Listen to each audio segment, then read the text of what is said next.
Muito bom, concurseiro. Vamos lá, vamos continuar nosso estudo de Direito Constitucional aqui focado na PM de Pernambuco. Concurso aí que vai acontecer no dia 27 de janeiro, né? 28, né? 28 de janeiro, é um domingo, 28 de janeiro, feito pela banca Instituto AOCP. Eu acredito que ela vai manter sempre o padrão dela. As questões que vocês viram nos blocos anteriores. No final desse bloco eu vou trazer ali 2, 3 questões também, para você ver que ela também não traz muita dificuldade em direito constitucional.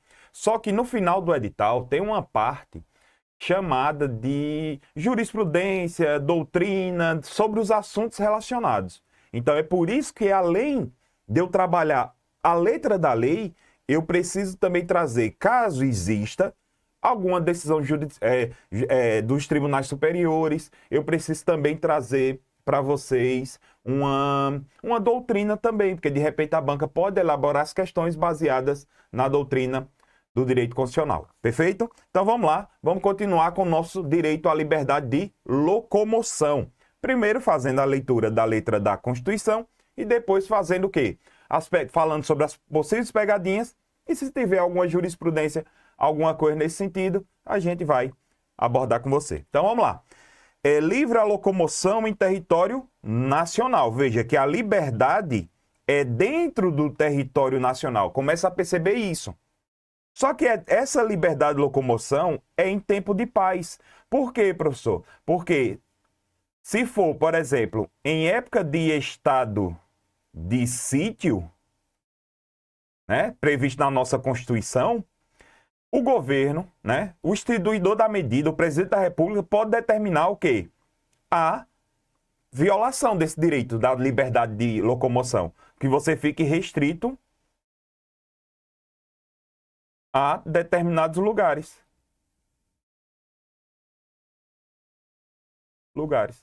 Essa norma é o que a gente chama de norma de eficácia o quê? Contida ou restringível, certo? Aí, podendo qualquer pessoa, perceba que é podendo qualquer pessoa, tanto faz, sendo nacional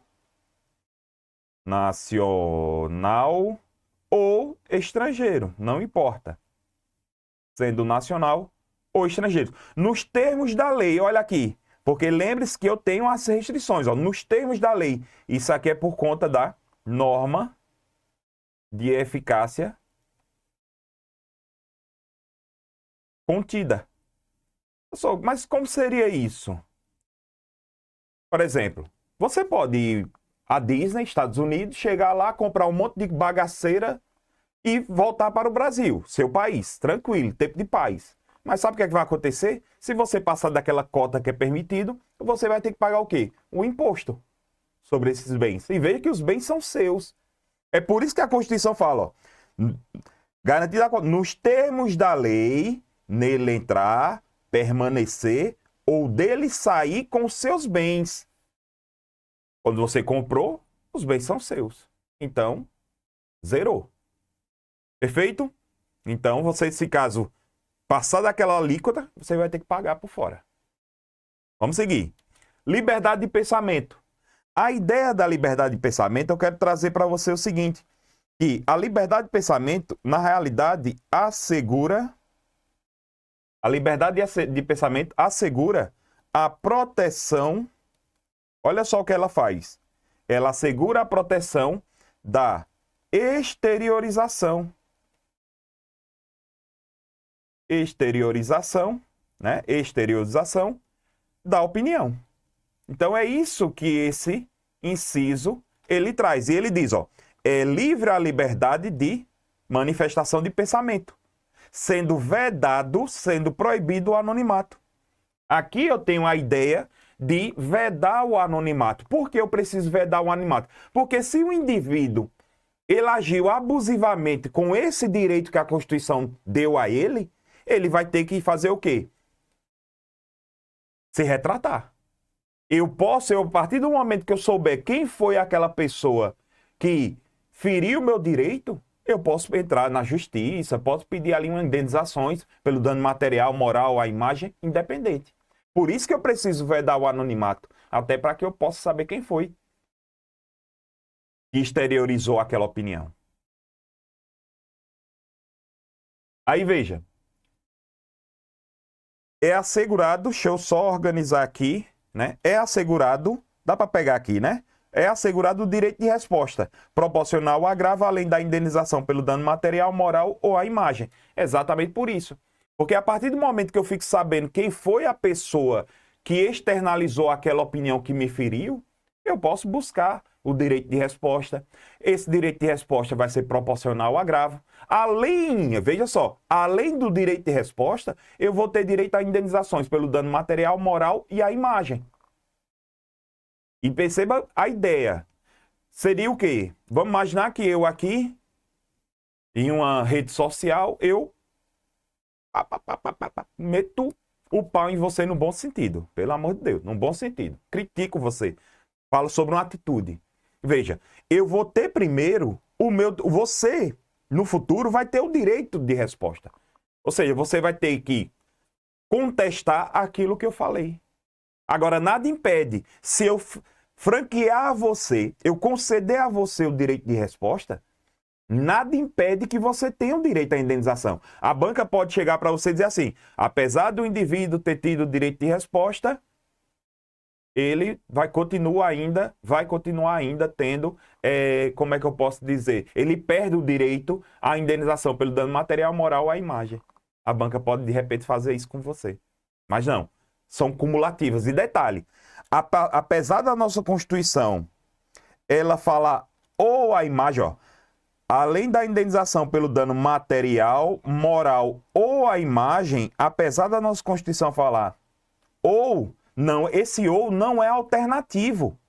Não quer dizer que você tem direito a material, a moral ou a imagem. Não, não, não. Seria esse ou tem som de i, é uma conjunção aditiva. É uma conjunção aditiva.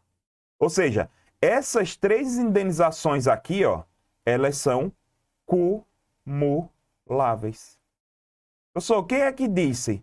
É você que está dizendo isso? De jeito nenhum, jamais. Quem disse isso foi o STF e o STJ. Teve decisões nesse sentido, falando que essas indenizações, elas são cumuláveis. Lembrando, como eu falei, se tiver alguma decisão relacionada a qualquer inciso desse, eu vou trazer para você. E veja, meu aluno, você não precisa se preocupar, eu quero que você tenha essa inteligência, né? Até mesmo emocional, que a banca não vai perguntar qual número, né? A banca ela vai generalizar de acordo com a jurisprudência dos tribunais superiores. Então você não precisa saber se for o STJ ou se for o STF. Você também não vai precisar do número do processo de jeito nenhum. Quando foi, não. Só fique sabendo que já foi decisão tanto do STF quanto do STJ. Eu mesmo não guardo isso. Não tem como, não tem para quê. Primeiro, não tem para quê e não tem como. Então eu quero que você tenha esse discernimento, essa consciência. Tá comigo? Vamos continuar? Então, ó, pau na máquina. Olha só, a liberdade de consciência e de crença. Quando eu falo em liberdade de consciência e de crença, na realidade eu tenho que pensar sempre, a primeira coisa que eu tenho que pensar é que o nosso país, ele é laico. Ou seja, não tem religião oficial. Não tem religião oficial. Nosso país, ele é um país laico. Ele não tem religião oficial. Aqui eu vou ter que sempre buscar um posicionamento neutro. Um posicionamento neutro do país.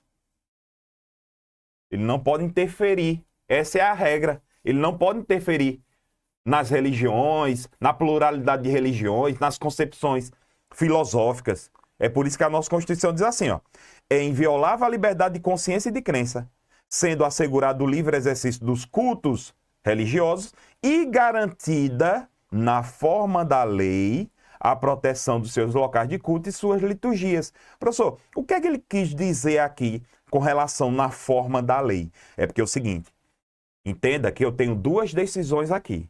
Veja, do STF. Primeira decisão. Quando a Constituição falou na forma da lei, significa dizer que eu posso ter professar, eu posso criar, sei lá, qualquer tipo de religião. Exatamente pelo nosso país ser considerado um país o quê? Laico, sem religião oficial. Agora tem um detalhe. Eu não posso ter religiões que fira direitos constitucionais. Eu não posso, por exemplo, uma religião que tenha sacrifícios humanos. Eu posso ter de jeito nenhum, porque a lei vai proibir. O Código Penal vai proibir. Sacou? Entendeu? Outra decisão bem interessante também do STF foi com relação às religiões de matriz africana. Quando eu falo em religião de matriz africana, não estou falando só de uma religião específica, candomblé, não, não, não. Todas religiões de matriz africana. São várias. São várias. E o STF já determinou que, por conta dessa questão do livre exercício do culto religioso, não viu problema, não percebeu problema nenhum com relação ao sacrifício de animais. Porque isso já faz parte da própria religião de matriz africana, das religiões de matriz africana, de algumas, não todas, de religião de matriz, o sacrifício de animais. E isso já foi decisão dos tribunais superiores, mais especificamente o STF. Tranquilidade? Pau na máquina, vamos seguir. Olha só, é assegurada nos termos da lei, perceba que sempre tem essa ideia, a prestação de assistência religiosa nas entidades civis e militares de internação coletiva. Professor, o que seria uma entidade civil e uma entidade militar de internação coletiva? O hospital. O hospital, por exemplo, é uma entidade civil de internação coletiva. O hospital não tem pessoas internadas? Já percebeu que alguns hospitais têm lá uma capelinha, tem um local onde você pode fazer suas orações? Já percebeu isso? Normalmente os hospitais católicos têm isso, né? Outra coisa, no Exército, na Marinha, na Aeronáutica, no Corpo de Bombeiros, na Polícia Militar, tem os capelães. Os capelães são o pastor e o padre. O pastor e o padre. Exatamente para garantir essa garantia da assistência religiosa. Perfeito? Seguindo. Ninguém será privado dos seus direitos por motivo de crença religiosa ou de convicção filosófica ou política, salvo se as invocar para se eximir de obrigação legal a todos imposta e recusar a cumprir a prestação alternativa fixada em lei. Aqui eu tenho o Instituto da Escusa de Consciência. Escusa de consciência. A ideia seria o seguinte, meu aluno. Diante de uma obrigação legal determinada por lei, que é imposta a todo mundo, você pode alegar que não vai cumpri-la por conta da sua convicção filosófica, por sua convicção política, por sua convicção religiosa. Você pode alegar isso. Só que tem um detalhe. A partir do momento que você alegar essa escusa de consciência e de crença, o Estado vai olhar para você e vai dizer, beleza, cara, eu vou respeitar. Só que toma aqui a prestação alternativa, você não vai cumprir essa prestação principal, mas vai ter que cumprir a prestação alternativa. Ô, professor, me dê um exemplo, fica muito mais fácil. Eu vou dar 2. Por exemplo, Forças Armadas. Tem religiões que proíbem que você pegue em armas. Como é que um cara que professa esse tipo de religião vai servir ao exército, vai servir às Forças Armadas? Principalmente a questão do homem, né? Eu tô falando da questão do homem, que o serviço militar é obrigatório. Então ele vai alegar o seguinte, vai dizer, olha, minha religião não permite que eu pegue em armas. Então, a partir do momento que minha religião não permite que eu pegue em armas, eu preciso que você, Estado, me dê uma prestação alternativa. Tudo bem, você não vai pegar em arma, mas você vai ter que vir para o quartel. Aqui você nunca vai ter nenhum treinamento de arma, mas você vai ter todos os treinamentos, com exceção àqueles que precisam você pegar em arma. Pronto, prestação alternativa. Ou cumprir determinados horários em uma instituição beneficente durante um determinado tempo, os 9 meses, por exemplo. Isso está tudo na lei do serviço militar. Existe uma lei que cuida disso. Outra ideia também seria você como jurado, como mesário. Você pode alegar, senão eu não acredito na instituição do júri. Eu tenho essa... E veja, muito cuidado aqui, ó. Tem decisões dos tribunais superiores que dizem o quê? Que eu não preciso provar que eu professo essa religião. Sacou? Eu alego. Ou seja, existe uma presunção de veracidade. Eu alego que eu professo aquela religião, eu alego que eu professo aquela... eu tenho aquela consciência filosófica, que eu tenho aquela consciência política. A partir do momento que eu disser assim, não, eu não acredito na instituição do júri. Eu acredito que só Deus que pode julgar o homem. Pronto.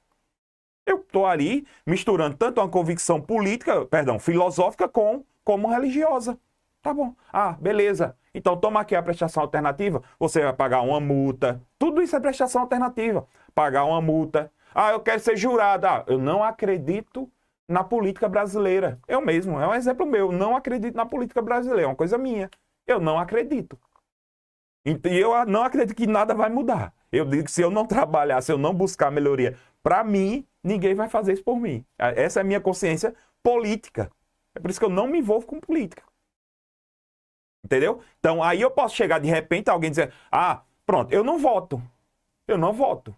Só que toda vez eu tenho que justificar o voto. É a prestação alternativa. Outra coisa que eu posso chegar e dizer assim, ah, eu não quero ir nem sequer justificar o voto. Beleza. Durante a semana, umas 2 semanas depois, chego no fórum eleitoral e pago uma multa milionária. Enquanto eu puder fazer isso, beleza.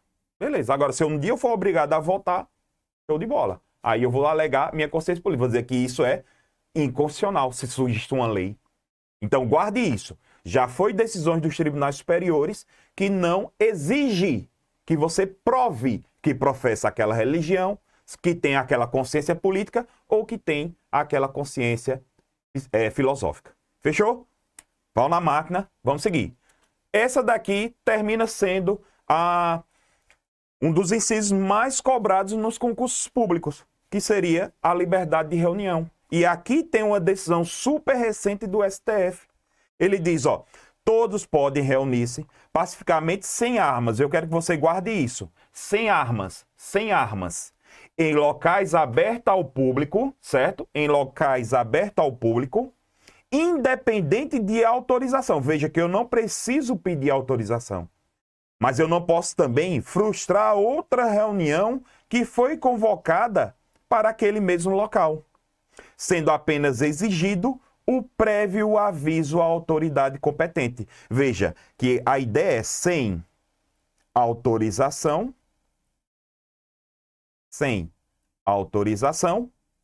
mas prévio aviso. Guarda isso, prévio aviso. E quem está dizendo isso é a Constituição Federal de 1988. Se a banca perguntar de acordo com a Constituição Federal, eu preciso fazer o aviso. Eu preciso. Agora, se a banca falar de acordo com a recente decisão do STF, o STF chegou e disse o seguinte: o aviso prévio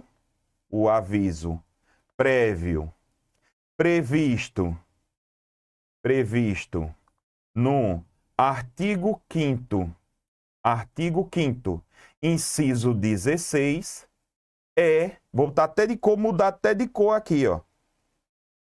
Dispensável. Veja, o STF não falou que o aviso prévio é dispensado. Olha aí a palavra que eu estou usando. O STF não falou que o aviso prévio é dispensado. Ele falou que é dispensável. Ou seja, pode ou não ser dispensado a depender do caso concreto. Por quê? Porque o STF diz assim, o aviso prévio é dispensável, olha agora a sacada, vírgula, desde que, olha só, desde que a administração pública tenha conhecimento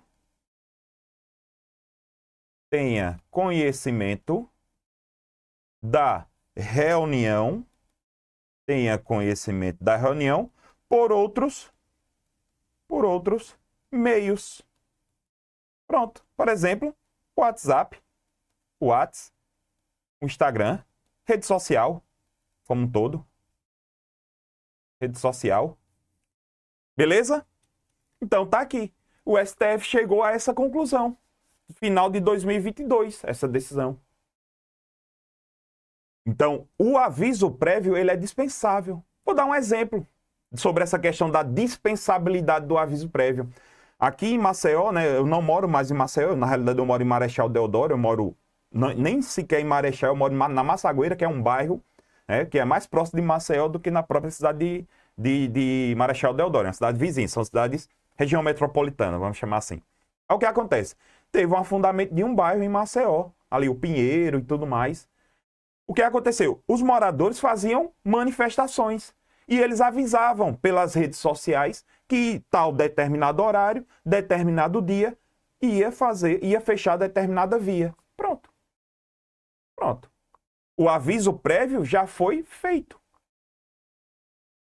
A ideia, meu aluno, guarde isso, a ideia do aviso prévio é exatamente para saber se existe outra reunião convocada para aquele local. Você já imaginou? Para evitar o quê? Ter confusão. Imagina só, dois partidos políticos resolvem fazer uma passeata no mesmo horário e no mesmo local. Vai dar certo? Dois partidos políticos contrários, vai dar certo? Não vai. Por isso que a administração pública, ela precisa desse aviso prévio até para evitar o conflito, até mesmo para poder dar segurança, fechar vias, policiamento. Essa é a ideia do aviso prévio. Tranquilidade? Fechou? Lembrando que tem essa decisão. Lembre que desde o começo das aulas eu venho dizendo, toda vez que o inciso tiver uma decisão, eu vou abordar essa decisão. Tá comigo? Aqui é o mais fácil, a tão famosa liberdade de associação. Aqui é bem tranquilo, a maioria das questões, a única coisa que tem aqui, que eu vou falar agora, é plena liberdade de associação para fins lícitos. Só é vedada a de caráter paramilitar. É vedada de caráter paramilitar. Não se preocupe em saber o que seria paramilitar. É o quê? Nada mais é do que uma força militar paralela às forças legais. Força militar paralela às forças legais. Por exemplo, como se eu criasse ali uma força militar, paramilitar, para combater o exército, marinha, aeronáutica, conseguir uma independência em determinada região do Brasil, seria paramilitar. Aí, a criação de associações e na forma da lei de cooperativas independem de autorização. A banca diz que depende de autorização. Aí sendo vedada a interferência estatal em seu funcionamento. Bem tranquilo aqui também. Bem tranquilo. As associações só poderão ser compulsoriamente dissolvidas ou ter suas atividades suspensas por decisão judicial, exigindo-se no primeiro caso o trânsito em julgado. Deixa eu explicar isso aqui para você. Olha só. Toda associação, a associação, que é um grupo de pessoas, né? Associação dos moradores do bairro X, né? Se por acaso ela se envolver em atividade ilícita ou ilegal, ela pode sofrer uma restrição. Ela pode ter suas atividades suspensas ou pode ter suas atividades dissolvidas. Tanto para ser suspensa, atividade suspensa, ou para ser dissolvidas, eu preciso de decisão. Eu vou precisar de decisão judicial. Eu vou precisar de decisão judicial. Imaginar uma associação, ela está fazendo lavagem de dinheiro. Ela só é de fachada. Limpando dinheiro do tráfico. Pronto. Primeiro, o Ministério Público vai pedir o quê? A suspensão para investigar. E se realmente for constatado que ela fazia isso, ela vai o quê? Acabar. É ser dissolvida. Só que para ela acabar, que a gente chama de dissolvida, essa decisão judicial tem que ser uma decisão judicial transitada em julgado. Decisão transitada em julgado é aquela que não cabe mais recurso. Não cabe recurso. Só para Deus agora. Pronto, não cabe recurso. Beleza? Então guarda isso, que é o que é comum as bancas fazerem aqui. Elas trocarem, elas vão e trocam uma pela outra. Ela troca uma pela outra. Certo? De boa, ela troca uma pela outra. Tranquilidade? Vamos voltar aqui. Olha só. Ninguém poderá ser compelido, ou seja, obrigado a associar ou a permanecer associado. Acabou. Bem simples, bem simples. Liberdade intelectual, ele fala, é livre a expressão da atividade intelectual, artística e científica e de comunicação, independente de censura ou licença. Censura e licença é o que a gente chama de, como é que eu posso dizer? Atos proibitivos, né? Atos proibitivos. A censura seria um ato proibitivo posterior. Tá lá rolando um programa de televisão. Acabou. Tá. Vou lá e censuro. Ele não vai mais rolar. Na hora que estiver rolando já. Já a licença é o quê? É, na realidade, uma autorização prévia. É uma autorização prévia. O nome já diz, uma própria licença prévia. Eu quero que você guarde isso. Que essa, primeiro, vamos lá. Decisões judiciais. Essa liberdade intelectual guarda isso, não é absoluta, ela é relativa. Eu tenho que ter esse cuidado, ela é relativa. E, por exemplo, até o STF, em uma decisão já antiga, ela diz o seguinte, ele autoriza, certo? O STF autoriza o STF autoriza o jornalista a falar críticas. Por isso que você vê, o jornalista tá quebrando o pau mesmo, porque o STF autoriza falar críticas a qualquer, olha só, que interessante, a qualquer pessoa. A qualquer pessoa. Ainda, olha só, que lindo, ainda que em tom, olha só, ainda que em tom áspero, contundente, olha só que pancada, contundente ou até mesmo, ó, e sarcástico. Tá? Como é que se escreve agora? Sarcástico. Isso é normal, viu, pessoal? Normal, é a idade. Sarcástico. Agora veja, o jornalista responde pelos excessos. Ele não é imune não, viu? Ele não é imune. Ele vai responder pelos abusos. Ele responde pelos abusos cometidos. Ele não é imune. Se um jornalista me criticar, eu vou botar na tela. Eu vou falando para você, caso queira fazer a anotação. Se o STF, se o jornalista quiser criticar você, não vai ter problema nenhum. Ele vai lá e critica você. Agora, se você se sentir violado com isso, você pode buscar uma reparação. Beleza? Olha aqui, outra decisão do STF com relação a esse inciso. Lembrando que eu estou aqui focando na banca Instituto AOCP, porque ela pediu o quê? Ela falou ali exatamente, jurisprudência dos tribunais. Entendeu? É por isso que eu estou trazendo aqui sempre. Se eu não falar, é porque não tem, tá certo? Tá combinado assim nas próximas aulas. Eu não citar nenhum, é porque não tem. Fechou? Vamos lá. Então, ó, o STF, ele disse assim, ó. O STF declarou inconstitucional a lei que proibia, olha que absurdo, que proibia, absurdo assim, a lei que criou essa situação, né? Que proibia a divulgação de pesquisas eleitorais,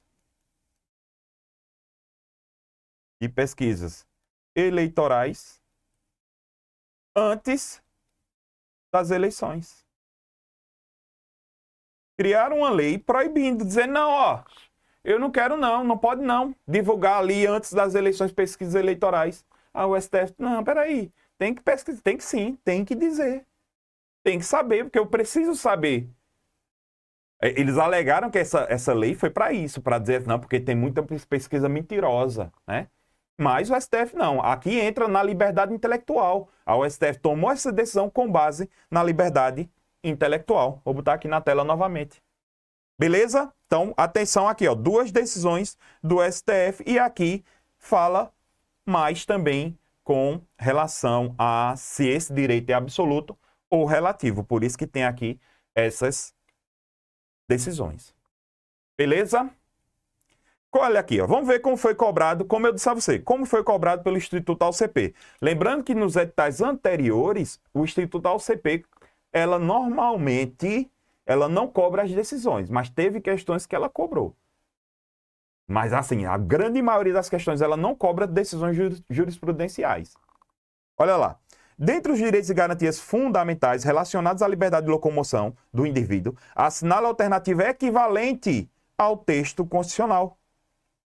É reconhecida a instituição do júri, como organização que lhe dê a lei, asseguradas a plenitude de defesas, o sigilo das votações, soberania dos vereditos e a competência para o julgamento de crimes dolosos contra a vida.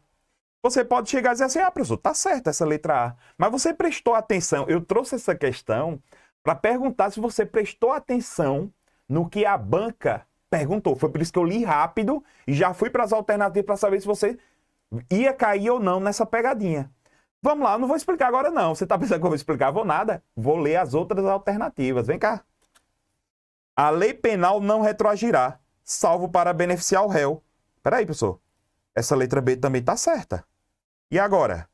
Ninguém será privado da liberdade de seus bens sem o devido processo legal, exceto por medida cautelar determinada pela autoridade policial. De jeito nenhum. Isso aqui está errado. Aqui eu tenho certeza que está errado.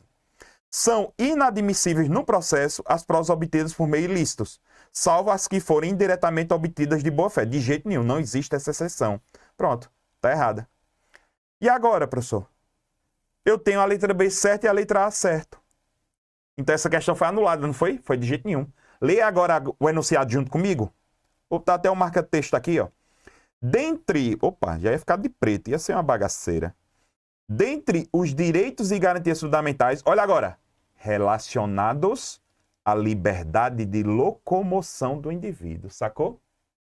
A banca está perguntando qual é dessas alternativas que fala sobre a liberdade de locomoção do indivíduo. E a única que fala sobre essa liberdade de locomoção é sobre a questão da instituição do júri, julgamento. Porque o júri não vai decidir se o cara vai ficar preso ou não. Professor, e aqui a lei não retroagirá? Aqui seria a questão de garantias processuais. É garantia processual, segurança jurídica, não liberdade de locomoção, e sim segurança jurídica. Percebeu a maldade aí? Instituto AuCP, às vezes ele não brinca não, viu? Olha a outra bem tranquila, né? No tocante aos direitos e deveres individuais e coletivos, assinala a alternativa correta. É livre a manifestação de pensamento. Permitido o anonimato. Não. Errado. Errado. É assegurado o direito de resposta proporcional ao agravo, além da indenização correspondente somente, tá vendo? A banca, aquilo que eu falei, que são cumuláveis. A banca vai dizer que somente, não, são cumuláveis. É assegurado a todos o acesso à informação e vedado o sigilo da fonte, ainda que necessário para o exercício profissional. Não. Se for necessário para o exercício profissional, eu posso ter o sigilo da fonte. E muita gente pensa só em jornalista, né? Não, o padre, o advogado, precisa ter esse sigilo. A lei penal não retroagirá, ainda que para beneficiar o réu também errado. Sobrou para a gente aqui, ó. A criação de associações na forma da lei de cooperativas independe de autorização, sendo vedada a interferência estatal em seu funcionamento. Letra E, perfeita, perfeita, perfeita, perfeita. De boa? Tranquilidade. Próximo bloco a gente inicia também. A gente vai continuar a ideia da liberdade. Veja, como eu estou organizando o como aqui. Eu estou organizando de acordo com o direito. Eu estou trabalhando só as liberdades. Próximo bloco a gente vai iniciar com a liberdade de trabalho. Beleza? A gente se vê lá. Pau na máquina.